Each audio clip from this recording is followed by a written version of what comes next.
আহিছিলোঁ আজি খানা খাবলৈ, মানে খেতি কৰিছে। তাৰপিছত আমাৰ ইয়াতে আজি খানা খোৱা পৰ্ব আছিলে।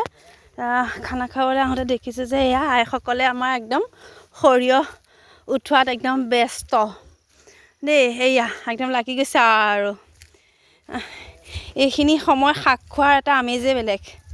এয়া একদম আৰু বেলেগ আৰু শাক খোৱাহে কথা আজি আৰু। এইয়া কিমান দূৰত আছে দেখিছে? ৰ'ব মই ওচৰত গৈ দেখুৱাই আছোঁগৈ। এই অকণ ওলাইছে। এইখিনি ভাল নহ'ল। এইখিনি বাঁহ গছ থকাৰ কাৰণে ভাল নহ'ল নেকি ন বিপুল দা? এইখিনি বাঁহ গছ থকাৰ কাৰণে ভাল নহ'ল নেকি ন? ৱাও, দেখোন গছকি পেলালোঁ দেখোন। মায়ে আই ঐ, বগা সৰিয়হ লগাইছে। এইবাৰ খোৱাহে কথা আৰু বা সকলোৱে একদম পূৰা সৰিয়হ লতি বুটলাত ব্যস্ত। মই নুবুটলোঁ দেই, মই শাক খাই এনেও বেয়া পাওঁ। এইয়া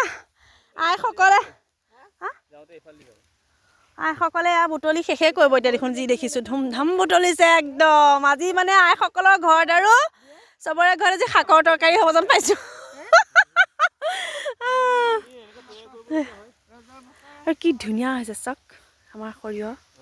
সেয়া আজিলৈকে খায়ে আছোঁ। এয়া সৰিয়হৰ খেতি, মানে সৰিয়হৰ তেল আজিলৈকে খায়ে আছোঁ। আৰু এয়া যোগাৰ কৰি ল'ম আকৌ বাৰিষালে আমি যোগাৰ কৰি ল'ম আৰু ন। এয়া খুব কৰ্মী, সঁচাকৈ কৰ্মী আৰু দেহি। মতা মানুহ নহ'লে একো নাই। মোৰ মতাটো অকণমান বাৰু এলেহুৱা দেই। এলেহুৱা। এয়া আমাৰ বিপুল দাৰ কাৰণে অকণমান মানে হৈছে আৰু। বিপুল দাই বহুত কষ্ট কৰে দেই। বিপুল দাৰ কাৰণেই হৈছে। আমাৰতো মানুহটোৱে কয় খালি হৈ যাব। এয়া বুটলাত ব্যস্ত আইসকল।